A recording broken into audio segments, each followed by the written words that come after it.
Pak Ustaz, saya baru-baru ini dapat satu posting yang menyebut bahawa baginda Rasul sallallahu alaihi wasallam, begini terjemahannya. Hadis yang datang daripada Bashir bin Hanzalah. Hadis ini dinilai sahih. Riwayat Imam An-Nasa'i, Tirmizi, Abu Daud dan Ibnu Majah. Pada satu hari Rasulullah sallallahu alaihi wasallam melihat seorang yang ziarah kawasan perkuburan sambil memakai terompah, slipper. Lalu Nabi Muhammad sallallahu alaihi wasallam menyuruh, "Tanggal terompahmu." Lalu dia pun berpaling ke belakang, tiba-tiba melihat Rasulullah yang memberi arahan tersebut. "Tanggal slippermu." Hadis ini hadis yang sahih.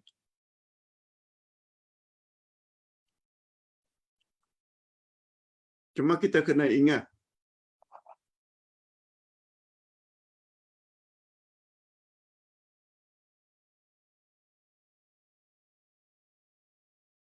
bahawa perintah Rasul sallallahu alaihi wasallam atau perintah Allah Subhanahu wa taala betul perintah, tapi tidak semestinya membawa makna wajib. Betul, pada asalnya kaedah menyebut al-aslu fil amri lil wujub. Asal usul perintah adalah wajib. Tetapi dalam ilmu bahasa disebut, bila ada sebab-sebab tertentu, maka dia, yakni perintah itu boleh membawa makna sunat atau nadab atau istihbab, dianjurkan, bukan wajib. Perintah tetap perintah juga. Hendaklah kamu salat 2 rakaat sebelum subuh. Hendaklah kamu salat 2 rakaat atau 4 rakaat sebelum zuhur. Namun ulama fiqh kata itu sunat rawatib. Tahajud, witir, duha, perintah juga dari Nabi. Tapi dikategorikan dalam sunat.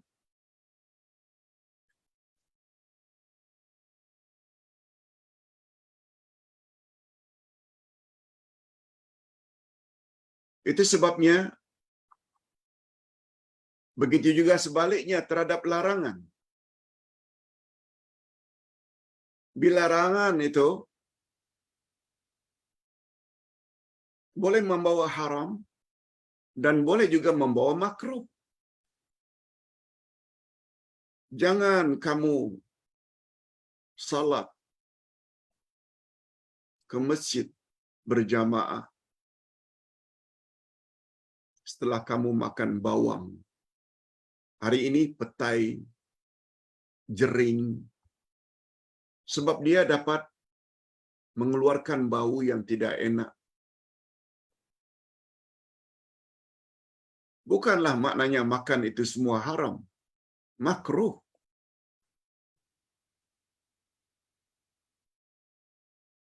Walaupun dalam kaedah al-aslu fin nahyi, asal usul larangan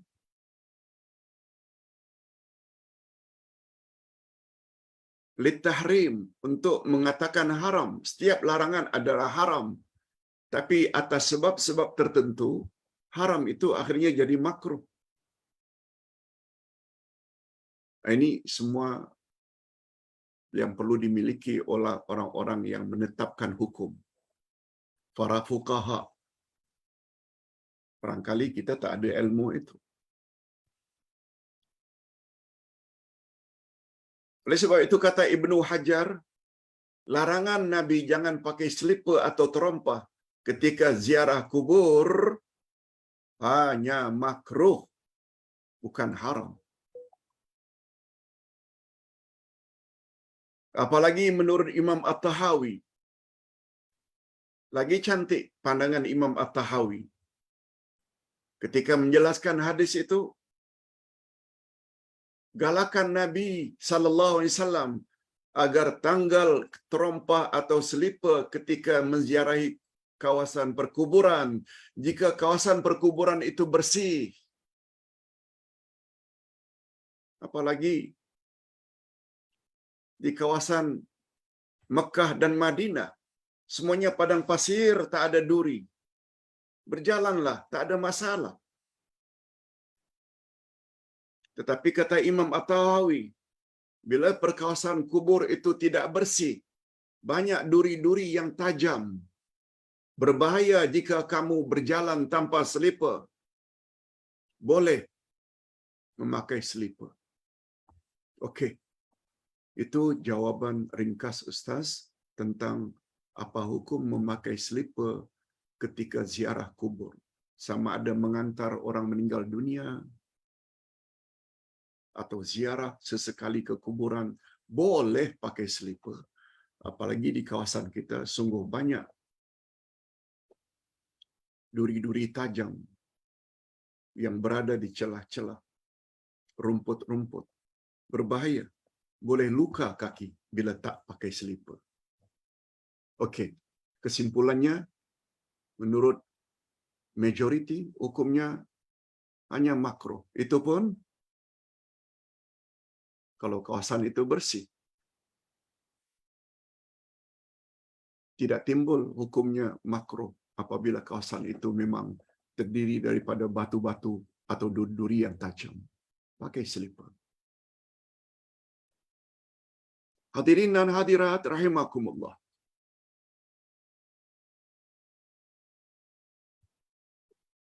Pak Ustaz, baru-baru ini saya dikirim satu video yang cukup panjang menceritakan tentang sifat buruk seseorang yang sekarang ini sedang dihukum penjara. Disebutlah bahwa si fulan itu begini dengan menyebut sifat-sifat buruknya zaman silam. Apa pandangan Pak Ustaz? Hadirin dan hadirat, haram hukumnya. Sebab itu termasuk ghibah. Apa dia ghibah, Pak Ustaz? Ghibah itu mengumpat, menggunjing.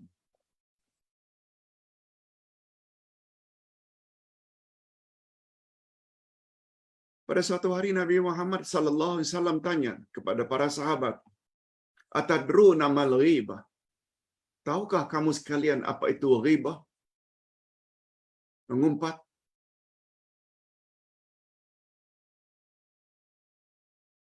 Sahabat hanya menjawab, Allah dan Rasulullah yang lebih tahu. Kami tak tahu apa itu definisi atau ta'rif mengumpat, ghibah. Lalu Nabi jelaskan, zikruka akhaka bima yakrah. Kamu nyebut tentang keaiban saudaramu yang jika dia dengar dia marah.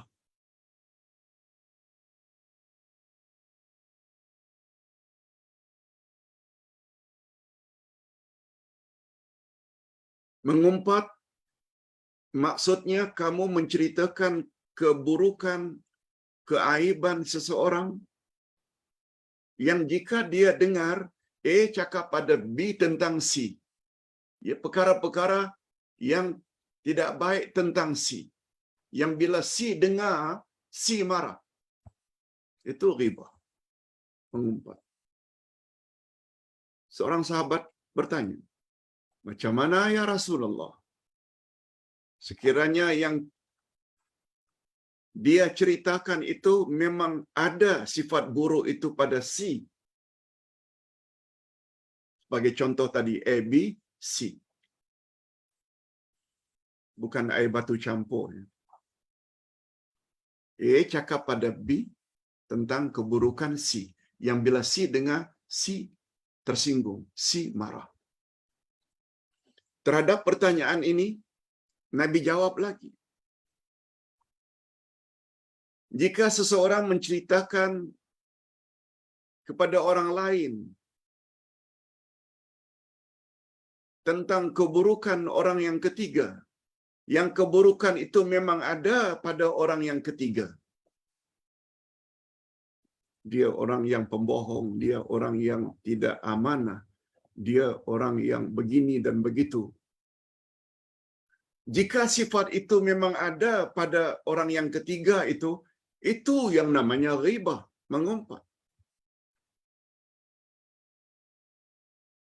Tetapi apabila yang seseorang ceritakan kepada kawannya tentang orang lain, orang ketiga, yang dia reka-reka, padahal keburukan itu tidak ada pada orang ketiga, itu namanya buhtan. Buhtan ini, bahasa Melayunya fitnah. Mereka-reka. Oh, dia itu begini, begini, begini. Padahal sifat buruk itu tak ada pada si.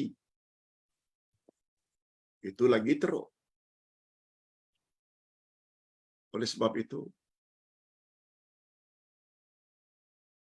seseorang yang telah dihukum karena kesalahan yang dia lakukan,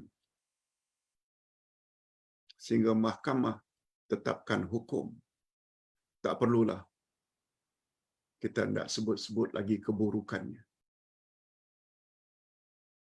Walaupun barangkali keburukan itu ada padanya. Itu yang namanya ghibah. Nah, kita yang menyebut-nyebut keburukan orang lain, yang kita ni baik sangat ke?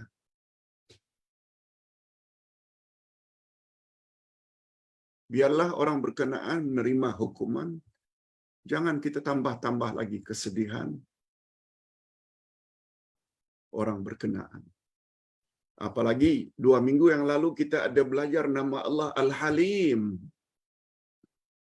Allah yang Maha Penyantun. Satu di antara contoh makna Al-Halim, Allah yang Maha Penyantun, Allah Subhanahu wa taala tidak suka mendedahkan keburukan hamba-hambanya. Walaupun Allah tahu hambanya telah buat syirik, minum arak, berjudi, Allah Subhanahu wa taala tutup. Allah yang tahu segala-galanya zahir batin. Karena sifat penyantunnya tutup kesalahan-kesalahan yang dibuat oleh hamba-hambanya, umat manusia. Kita pula yang tidak sempurna ini, lalu kita ceritakan keburukan seseorang. Okey, itu jawaban Ustaz. Mudah-mudahan kita dapat kawal diri kita. Sebab kita bukan orang sempurna pun. Apalagi Rasulullah sallallahu alaihi wasallam bersabda dalam hadis sahih riwayat Imam Muslim, "Man satara ala muslimin satarahullah fid dunya wal akhirah." Siapa yang suka menutup-nutup kesalahan orang Islam lain, niscaya Allah akan tutup kesalahannya di dunia dan di akhirat.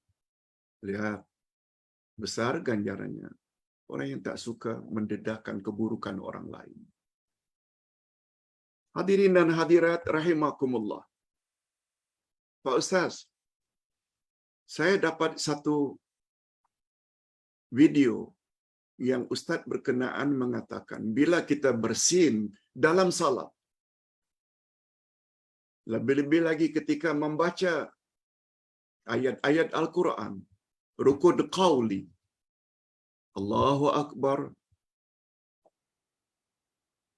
doa iftitah, surat Al-Fatihah, dan lain-lain. Lalu ketika membaca itu, kita bersin, atau batuk, atau menguap.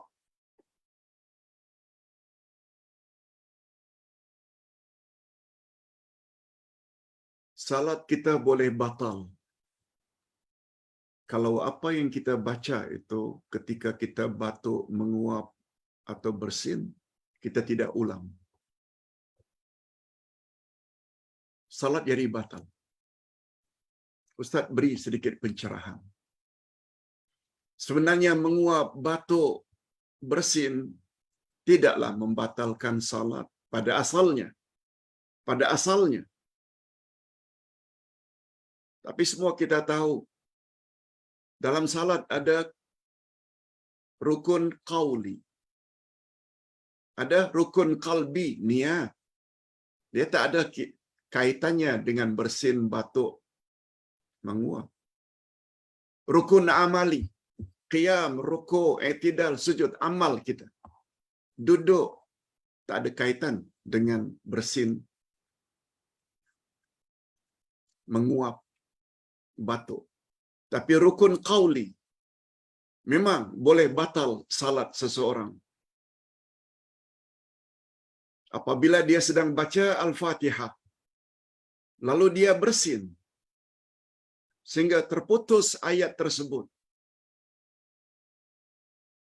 Dia batuk, dia menguap.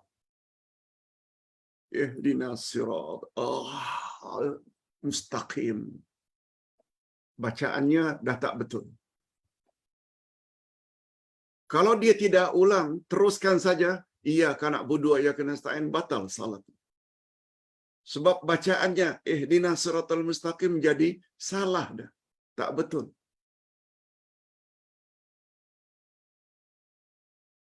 Ketika batuk, ketika bersin, salatnya tetap sah dengan syarat bahagian yang dia bersin, menguap, batuk tadi itu, yang bacaannya tidak sempurna, dia ulang balik. Ayat itu tak perlu dibaca dari awal. Ayat itu saja.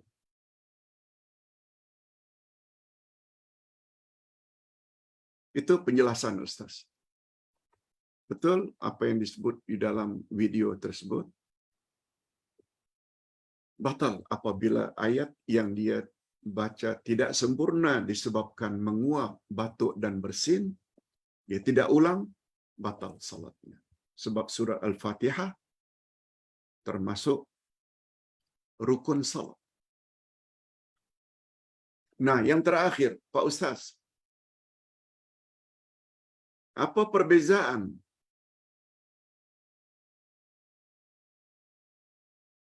tentang iradah Allah dengan masyiatillah? Iradah Allah maknanya kehendak Allah.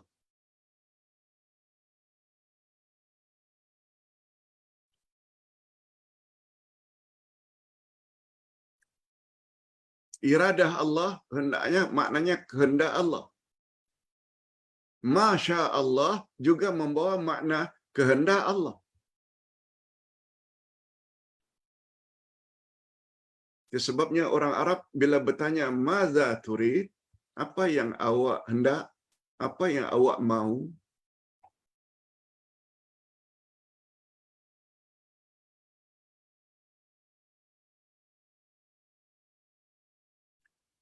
kata-kata arada yuridu yang membawa makna kehendak sama dengan makna sya'a yashi'u atau yasha'u.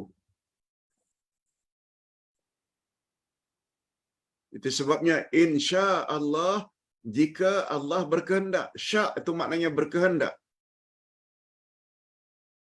Naunnya masyiah. Itu sebabnya ada istilah Masya Allah. Semua ini adalah atas kehendak Allah.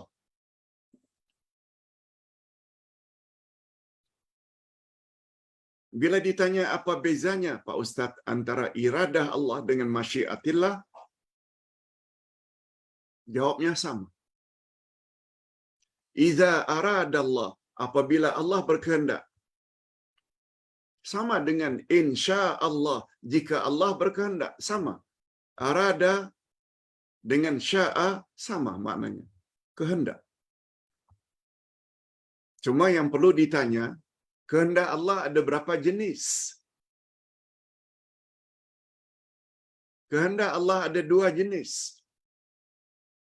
Lihat buku Ustaz Akidah jilid 1. Ketika membahas rukun iman yang keenam, iman kepada takdir. Martabat iman pada takdir ada 4. Ilmu Allah, tulisan, kehendak, dan ciptaan. Nah, bila kita bahas bab kehendak Allah, iradatullah, iradah Allah, kehendak Allah terbagi 2. Pertama namanya iradah kauniyah, kehendak kejadian. Allah hendak jadi apa? Allah hendak jadikan apa makhluknya? Hendak jadikan kuda ke, kancil ke, musang ke, harimau ke, hendak jadikan manusia tersebut laki-laki ke perempuan, hendak jadikan manusia tersebut sempurna ke atau cacat, semuanya itu kehendak kejadian. Itu namanya iradah kauniyah, kehendak kejadian. Ada satu lagi kehendak Allah, namanya iradah syar'iyah, kehendak agama. Betul tak Allah berkehendak agar umat manusia dan jin beribadat hanya kepadanya? Itu namanya kehendak syar'iyah. Salatlah kamu, puasalah kamu, itu Allah hendak. Tutup auratlah kamu, itu yang Allah hendak. Jangan berjudi, jangan berzina, jangan rasuah, jangan minum arak. Itu Allah punya kehendak. Kehendak jenis ini namanya kehendak syar'iyah. Ada perbezaan antara kehendak kejadian dan kehendak agama. Kehendak kejadian, Allah hendak jadikan benda apa, sangat tertakluk pada kehendak Allah. Walaupun manusia ada kehendak, tapi kehendak Allah tertakluk pada kehendak manusia. Ustaz selalu buat contoh. Satu orang baru kahwin. Lalu couple ini berkehendak punya anak 3 orang. Belum punya anak nih, baru kahwin. Keinginan, kehendak couple ini punya anak 3 orang. Lalu Allah Subhanahu Wa Taala berkehendak sejak azali. Ini kaitannya dengan takdir, itu ada kaitannya dengan kehendak Allah. Itu namanya kehendak kejadian. Allah dah tahu dari awal-awal lagi, couple itu akan punya 5 orang anak. Yang berlaku 5, bukan 3. Walaupun couple itu ingin punya 3. Besar kemungkinan lahir saja langsung kembar 5. Macam mana 3? Atau 1?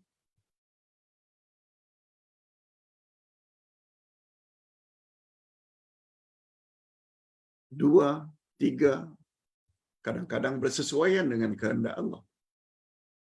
Malah Allah SWT dah tahu dah couple tersebut dan tertera di dalam Lauh Mahfuz bahwa kedua-duanya mandul. Sampai mati tak dapat zuriat. Walaupun baru kahwin ingin punya 3 orang anak, 1 orang anak pun tak dapat. Itu namanya iradah kauniyah. Setiap kehendak Allah pasti terjadi. Ini yang disebut oleh Nabi, Masya Allahu kana wa ma lam yasha' lam yakun. Apa yang Allah kehendaki pasti terjadi. Dan apa yang Allah tidak kehendaki tak akan terjadi. Nah, yang kedua, kehendak Allah kauniyah ini boleh jadi kehendak yang baik, boleh jadi kehendak yang buruk. Oh, adakah kehendak yang buruk, Pak Ustaz? Ada. Itu sebabnya iman pada takdir membawa makna kita beriman kepada ketetapan takdir Allah, sama ada yang menimpa kita ini yang baik atau yang buruk.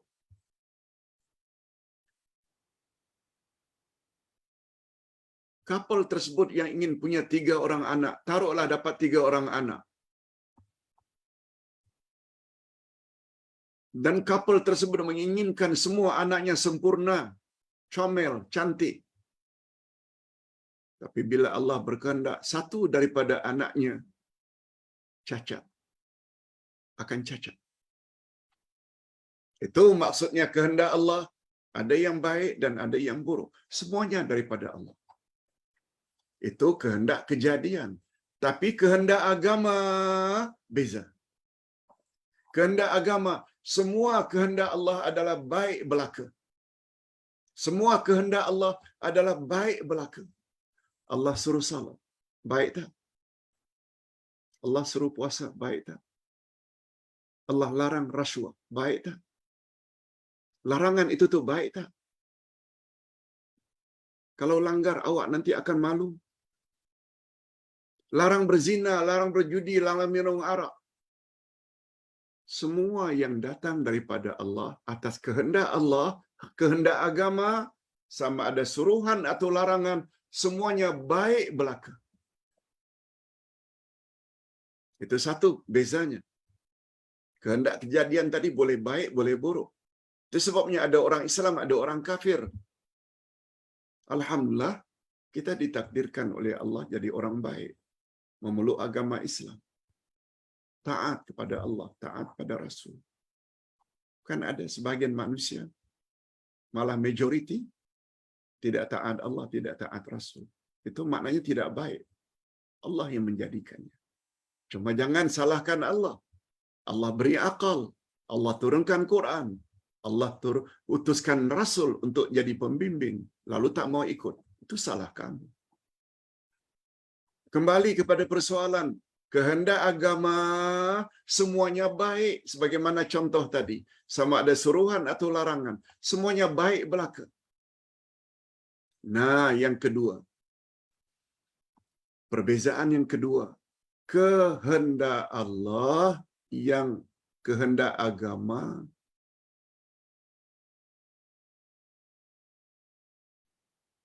tidak senantiasa tercapai. Tidak senantiasa berlaku. Apa contohnya Pak Ustaz? Takkan kehendak Allah pula tak berlaku? Ya, kita bercakap kehendak agama. Allah suruh, itu kehendak Allah agar kita salat, puasa, zakat, tutup aurat. Betul tak itu kehendak Allah? Coba lihat dalam realiti di dunia ini, banyak yang tutup aurat ke atau yang banyak dedah aurat? Hatta orang Islam itu sendiri. Kehendak Allah tak kesampaian. Allah larang rasuah. Coba lihat berapa banyak orang-orang yang rasuah. Allah larang berjudi, berzina, minum arak. Berapa banyak? Malah perimbangan hari ini. Umat yang ingkar terhadap Allah lebih ramai daripada umat Islam. Betul tak? Kehendak Allah tak kesampaian.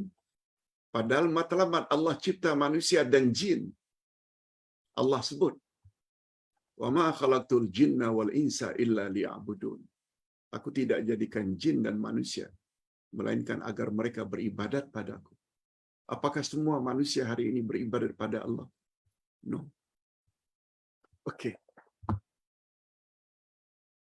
Ustaz dah jelaskan dalam buku ini dengan panjang lebar. Sila baca. Ustaz kira cukup sampai di sini sesi soal